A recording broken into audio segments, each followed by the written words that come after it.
I'm glad to stand here and talk about the future world spaces and the disruption which the technologies are bringing in today's world.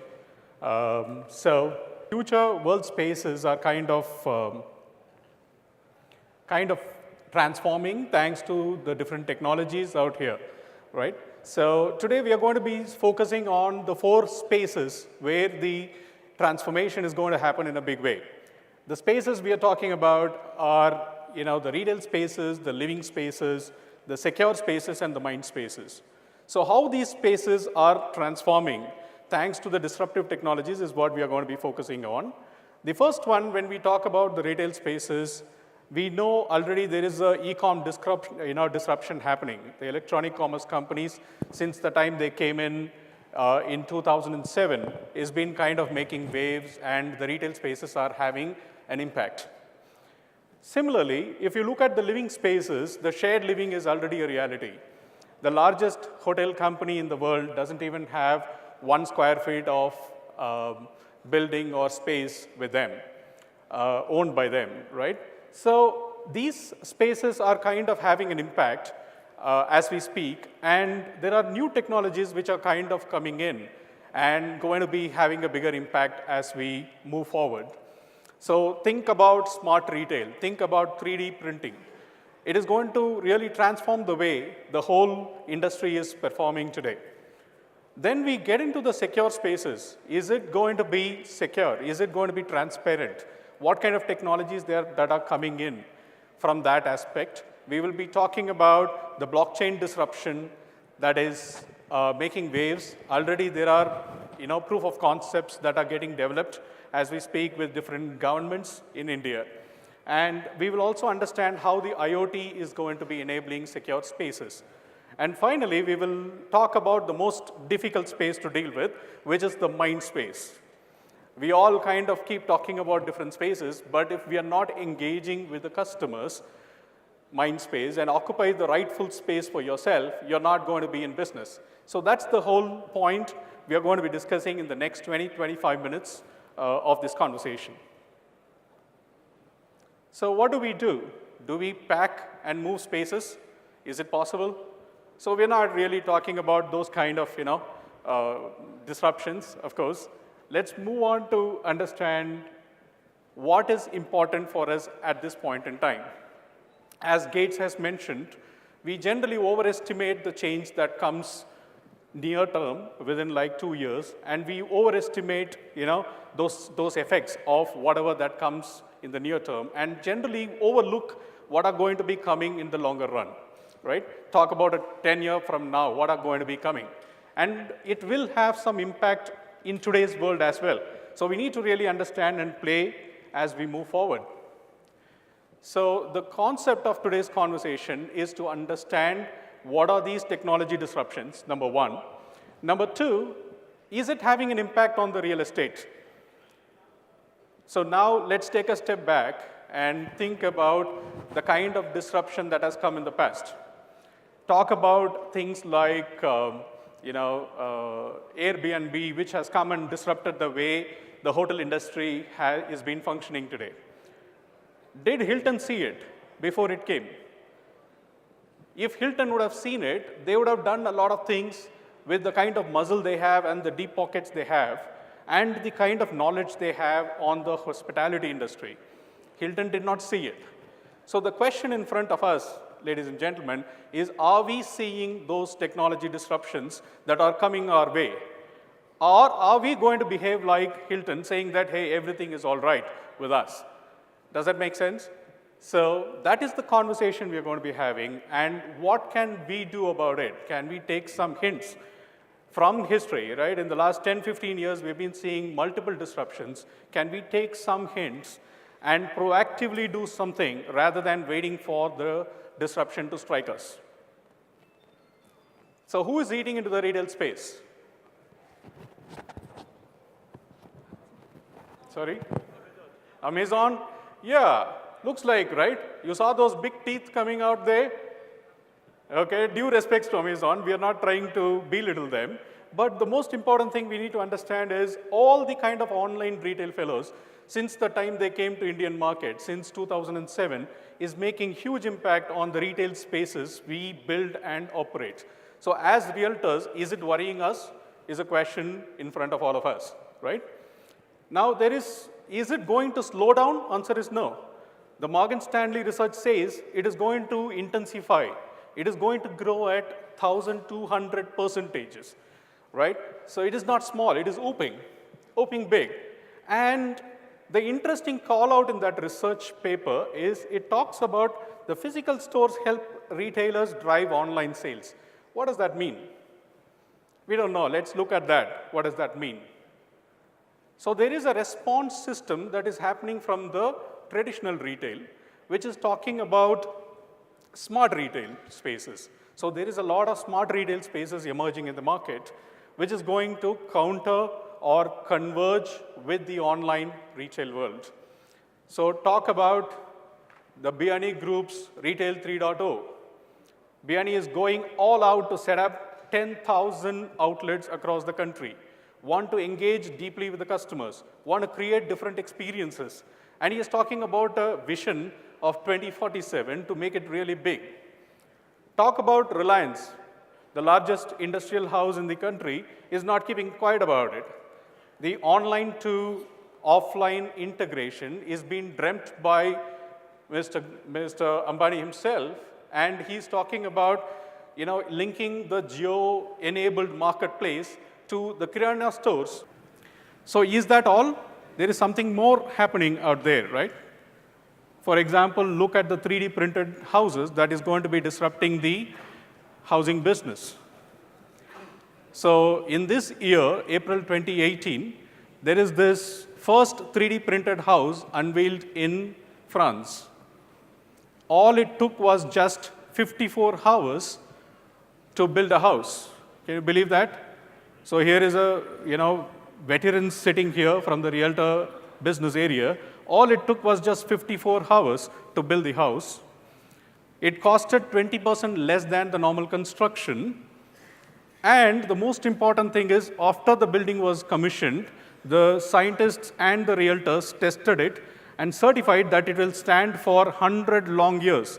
So it is not a short gap arrangement. It is not like installing a magic box which can stand for 25 years. Here is a solution which is going to be working for longer term. So are we into that business? Now let's see how the 3D printer potentially may be looking in action. A short video on that.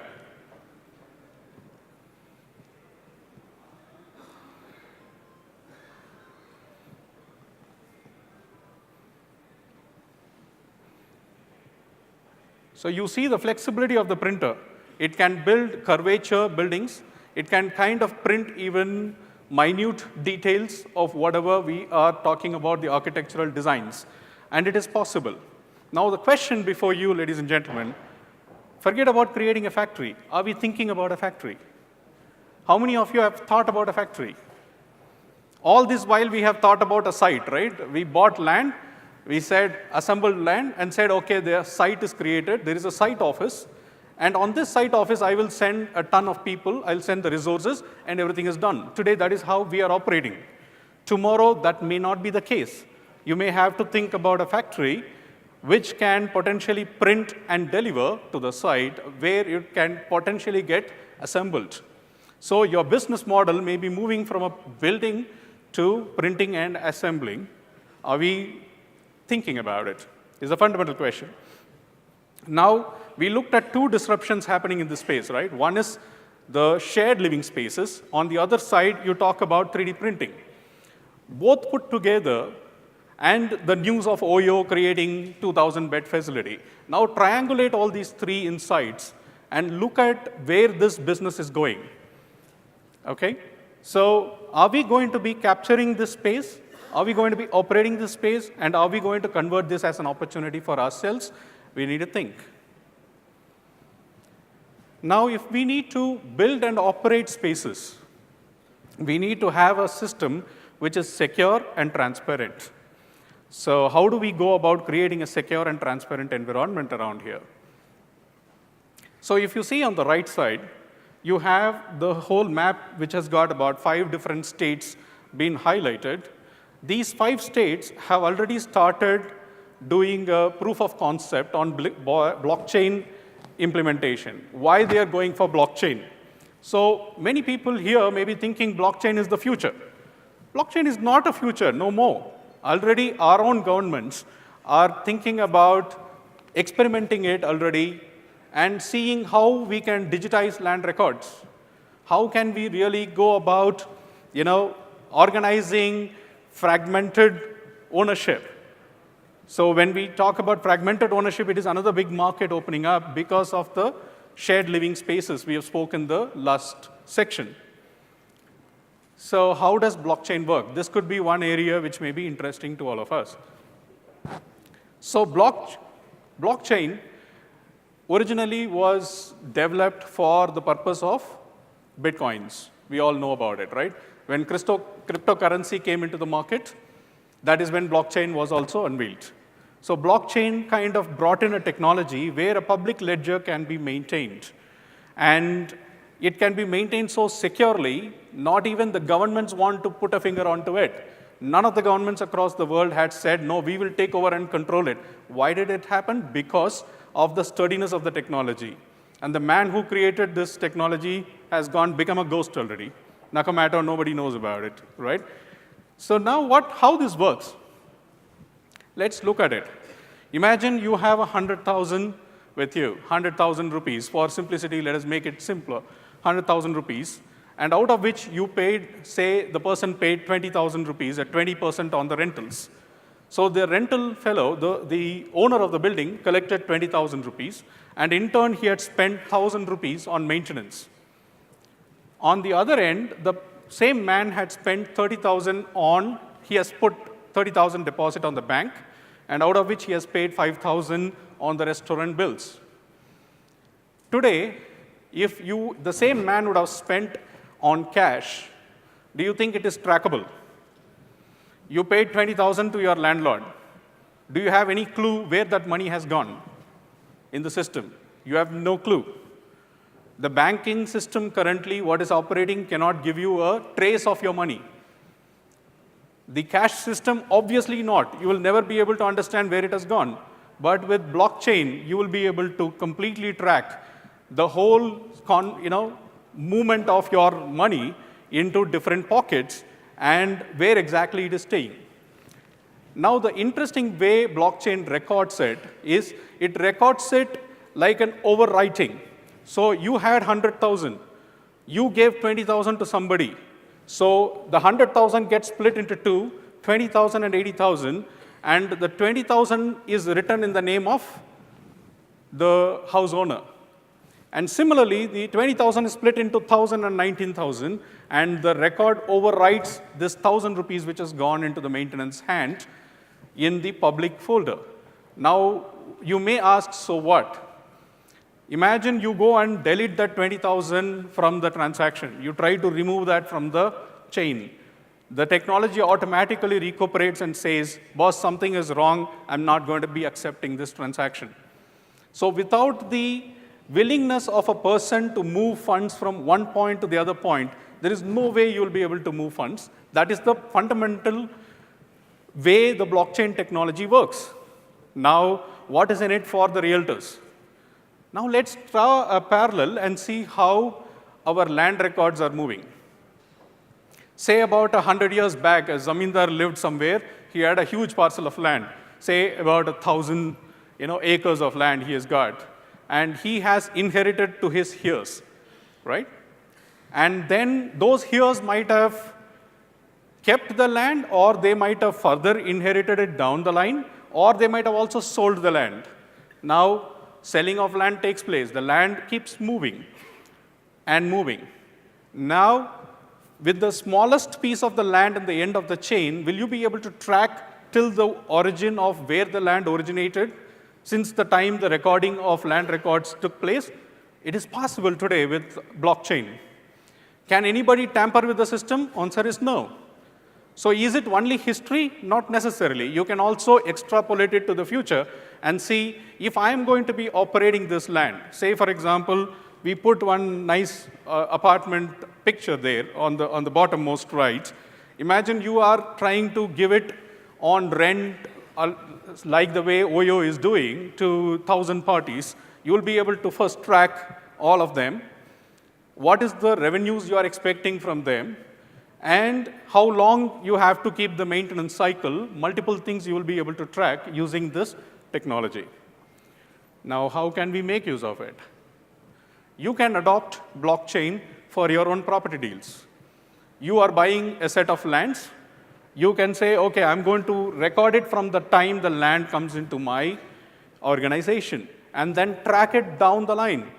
You may assemble it. You may convert it from an agricultural land to a commercial property. You can record it. After that, you may again create plots and layouts. You may record it. And you may sell a piece of it to somebody, record it. You may rent it to some people, still record it. Now, is it going to be useful? 100% useful, because the system will become completely transparent, and you will be able to see through what is happening out there. And whenever the government unveils, you can simply hook. Remember GST? Did we all panic when GST came?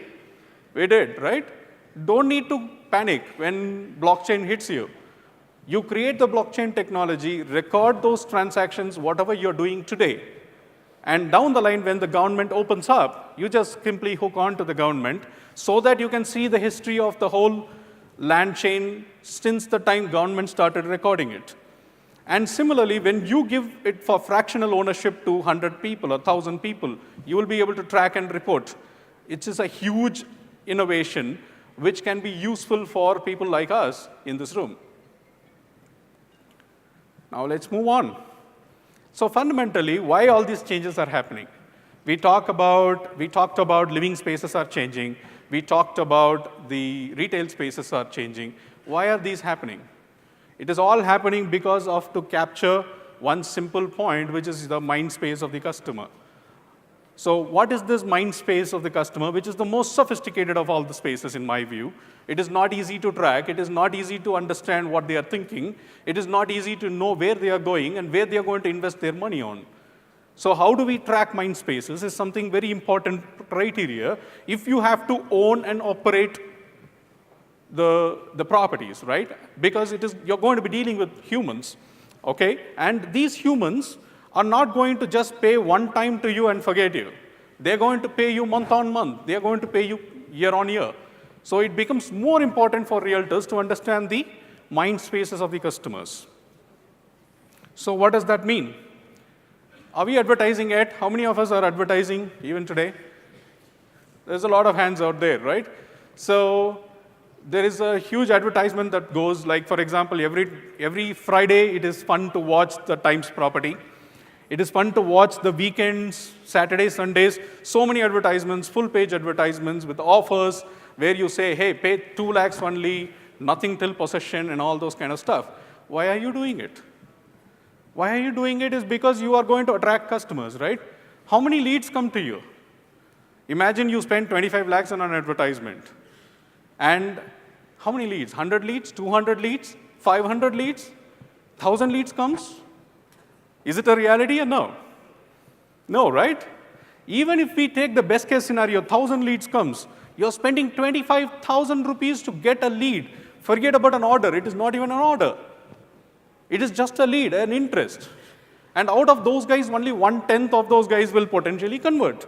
That means what? You are spending 250,000 rupees for attracting one customer. Okay? Now, is it really effective? Why is it not effective? Before, it used to be a lot effective. No doubts about it. 10 years before, it was very effective. Today, is it effective? Is a question mark. Why it is becoming ineffective, we need to understand. So you need to know your customers. Now, let's look at this. 72% of the first-time home buyers do not even read a newspaper, for your information. They don't. Okay? That is the irony of it. We keep spending on it, but nobody reads it. Now, let's look at who reads it. Look at that last limb. People over 68 years are the folks who are leading it. Are we really targeting them? That's the question you need to ask yourself. If we are not targeting them, it is going to be a lot of money down the drain. Now let's look at more data around this. Okay? Talk about what is the difference between Generation X, somebody like me, to a Generation Y. I saw a lot of interesting kids going around here at their early 30s or in the late 20s. What do? How do they live their life is completely different from the way I used to live my life, or many of the people in this room live their life, isn't it? For example, look at this interesting diagram. When time permits, download this and look at it. This particular chain of what you see from top down is the way we all live. Very simple, isn't it? We started our life, we lived with our parents, then we went to college, we finished education, we got married, and then bought a home, settled. Very simple. Wherein today it is not the case. Look at a millennial. The moment my son was put into the college, the first year he came and asked, Papa, I want to go out and live with my friends. I don't want to live in the, college campus. I want to live alone. Why, dear? Why do you want to go and live out? His answer was very simple. I want to be independent. A 19-year-old lad is telling, I want to be independent. Okay? The complex chart you see on the right side, that is how millennials live. Millennials don't live the way we lived our life. And now what does it mean to us? Generation X wanted to invest and save early on. The moment I had my first paycheck, which was hardly 3,000 rupees 25 years before or 30 years before, my dad said, deposit it in the bank. Create an RD. How many of us know even RD today, right? So people said, save, save, and save. That is how we lived our life. Today, that is not the case. Spend, spend, spend is the way of life, right? It has become very consumer-oriented, consumption-oriented. People want to consume. I'll show you some interesting charts here. Now look at this bottom pie chart, okay? 32.7% spent on entertainment, including eating out. This is how millennials spend their money. And these are not millennials across the globe. This is only specific to India. This data point is done by Indian company, and it is being presented for us, okay? And look at the last two percentages. 10 to 12% is what they invest in the bank, and less than 6.5% to 7% is what they put aside for property. If that is all the money they throw in property, even if they earn a 200,000 rupee paycheck, what is the money we are talking about? Is hardly 13,000 bucks. With 13,000 bucks, are they going to be paying the EMI? Answer is no. They are different, okay? On the other hand, on the top side of the diagram, if you look at it, the bar chart clearly says that they are willing to pay more money for an experience which is created specifically for them, a personalized experience. You and I will not pay that extra buck. If a flat is costing 1 crore of rupees, and somebody tells, you know what, I'll put some IoT in it. I'll put some smart gadgets in it. You pay me 1.2 crores, I will say, sorry boss, give me a plain vanilla thing, I'll figure it out myself. But the millennials are not going to be talking that way. The millennials are going to be saying, you do everything and give it to me and I'm going to take it. Okay? So that is what that chart talks about. So what is that the mind spaces are moving is it is moving from consumption instead of investments. They do not want investments. They want consume. They want better experience, not price offer. You pay 2 lakhs, wait till possession, no extra money to be paid. They don't damn care about it. Please, let us get it clear. They don't care about it. If your audience doesn't care about it, why are you telling it again and again? Why are you leaving the money on the table? It's a question you need to ask yourself. Okay? Now, how can we deliver greater customer experience with IoT? Look at some of these interesting videos, right? Simple, bite-sized ones. Can the fridge tell me, hey, you're consuming more? When I lived in US, first time I went and took a place, the moment you go and ask for a place, the place comes prefixed where there are all those things, right? You don't get a plain vanilla home at all. You get your laundromat there, you have your refrigerator there, you have everything fitted. The kitchen is completely fitted. You don't get a plain vanilla thing. And today, ladies and gentlemen, India is now poised to transform into that segment. And if you can enable smart devices, today the folks want to do shared living.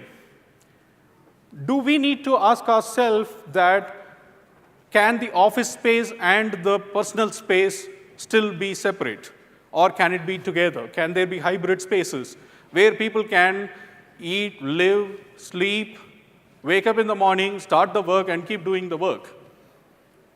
Are satellite offices going to be a reality? Answer is yes. So the way people are going to be living is changing, the way their mind spaces are changing, and we better change the same way. So what realtors in this group can really do could be to offer a personalized property on demand. You can let them consume first, like the OYO is doing. That is the right strategy. Allow them to consume, allow them to experience. They will come in, they will sit in the nice apartment, they will get all the nice IoT gadgets, then they will ask you how much I should write the check for. Otherwise, they are not going to be talking to you. You put 100 salespeople, they are not going to talk to you because they know more than what we all collectively know. Finally, it is the great experience, not price discounts. Don't throw money on the table. It is not the price which is going to decide anymore. Price was an interesting factor which was useful when the information was not flowing. Today, so much of information is flowing, price is becoming irrelevant. Now, let us wrap up. Changing world spaces, is it changing? Answer is yes, the retail space is changing, the living space is changing. These secure spaces are becoming a reality, and mind spaces are changing. And if you look through the keyhole, you will see a bright future out there for folks who want to really transform from build and sell mode to build and operate mode. And what are the opportunities we spoke about? How do you tap into those opportunities is by building, understanding these disruptions, unlocking the potential opportunities, and so as you can build future world spaces. The future world spaces is in your hands. Whether you are going to be taking it or you are allowing a hotel company to do it, it is up to you. I leave the judgment to you. That's all I've got. This is the company I work with. And this company helps people and the organizations to digitally transform. I just wanted to register that. And any question and answers on this? OK. Dr. Kumar, I've been engaged in this space with clients looking at this, and I recognize that the shared space concept, it's blockchain, that is going to allow the one thing that is still missing is basically increase in value over time. In the real estate space, our clients own space, whether through a rental agreement or ownership agreement. Over time, there's a way to track or hope that it appreciates. It may also depreciate. Absolutely. When you have shared space, the question is, can that happen? With blockchain, it can. And the question is a deeper understanding of how that will work, because it will change the nature of our business into selling segments of time, segments of time to use space, and whether that can increase or decrease in value. Would you comment on that? OK. So the question is whether the appreciation of assets or depreciation of assets can be recorded here. The appreciation and depreciation becomes very important when you're going to be building and selling it. When you're going to be building and operating it, the appreciation is going to be whether the value is appreciating, where people are going to be paying more for the same space going forward. It is no longer going to be, whether my property has increased the valuation by 10% or 20% or 50%. Does it answer your question? It does answer the question, and in fact, I see it happening because there's a concept called timeshare for hotels that in the past had been viewed as a boondoggle. Very true. Most recently, I went to a Marriott presentation where you pay today not for a time and space, but for a number of points. And over time, in fact, the entity Marriott will continue selling points, but at a higher value. Absolutely. So that what I bought now can be worth more in the future. Absolutely. When you have something like blockchain, you can have, in fact, a right to use space by size or whatever, and over time, if the experience of that space increases, people will be willing to pay more. It's what you described. Absolutely. It's not a vague increase in value. It's actually, does the experience warrant somebody to want it more? And I think that's the space where, as real estate professionals, we don't quite understand how that will work. I understand, yeah. So what Marriott is doing is just, emulating whatever Bitcoins did, right? So when Bitcoins was launched, it was not of great value. Today, what is the value of a Bitcoin? Anybody knows? It dropped so much recently, yeah. 25,000 US? 4,85,700 rupees. That's a lot of money, right? So now what is happening, right? The whole idea of the currency movement towards cryptocurrency is to kind of make it easy, reduce the government intervention in a big way, and to make the whole transaction smooth, right? And they have achieved that. And what Marriott has tried to do is the same point system. Instead of a Bitcoin, they have kind of, used some points which are equivalent to a Bitcoin points into the hotel system, right? So, okay, here I want to record something. If you leave it to the hotels, right, they will bring their own legacy into the system. Now, already Bitcoin has left a legacy in the blockchain. They will try to bring that legacy in, and they will also bring other legacies. What kind of legacies? You have to check in by 12 o'clock, one of the legacy. You can't do anything about it. People may land in the airport in the morning, 6 o'clock, 7 o'clock, and they have to wait till 12 o'clock to check in. Okay, this is one of the legacies of the hotel system. Wherein, when we do it, we may bring our own legacies into the system. So we need to be really careful when we create this new technology adoption into the real estate. We have the flexibility to think more openly. Yes, sir. Why did the Bitcoins lose value suddenly? Why the Bitcoins lose value suddenly? Yeah, so why did the Bitcoins lose value suddenly? Okay, so that's an interesting question. So talk about stock market, sir. Okay, why the stocks are dropping in value? Okay, in currency terms, the value of money has also been depreciating over a period of time. What was 100 rupees when you were young is no longer 100 rupees, the same 100 rupees today. And it is not only for the Bitcoins. It is applying even for money, right? Even for the cash, the physical cash we are dealing with. So there are multiple factors that affect cash valuation. Some of the factors, interesting factors, is simple things like your GDP also determines money valuation, right? And from there only they derive and say, hey, is it money going to be 70 per dollar or 50 per dollar is basis that, plus some of the purchasing parity elements which we are calculating. Doc, just to add to that, I think the MQ of Bitcoin has not fallen. It's only the EQ. So it's really the perceived value. I understand. Perceived value, the emotional quotient of the Bitcoin has fallen, not the money quotient. Absolutely, absolutely, agree. You mentioned the experience of the millennial, especially because they are the new generation that are coming. Can you elaborate? First, let the consumer experience, and then they'll buy. Can you elaborate more as far as for us real estate people, that how can we implement the experience so the consumer will buy? Sure. So let us take the same example of OYO rooms creating a shared living spaces, right?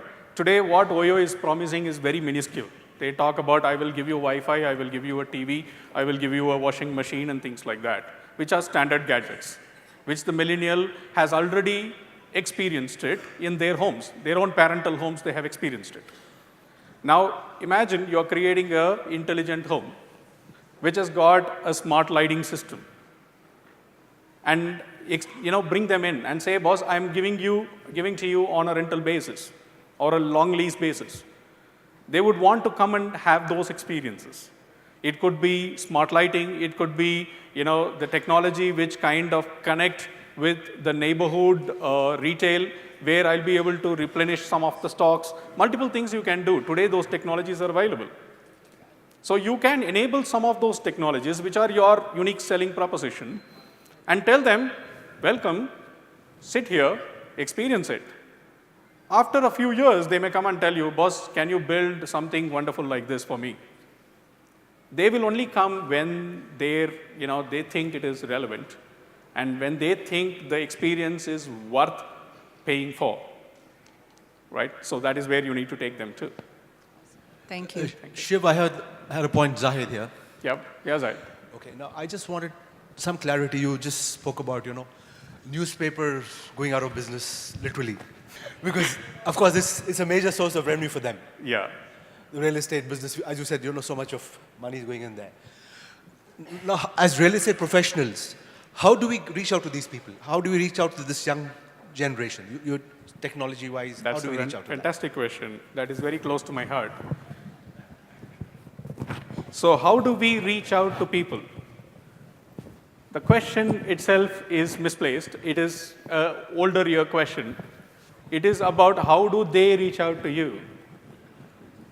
Okay. Right? That is what is today's millennial wants.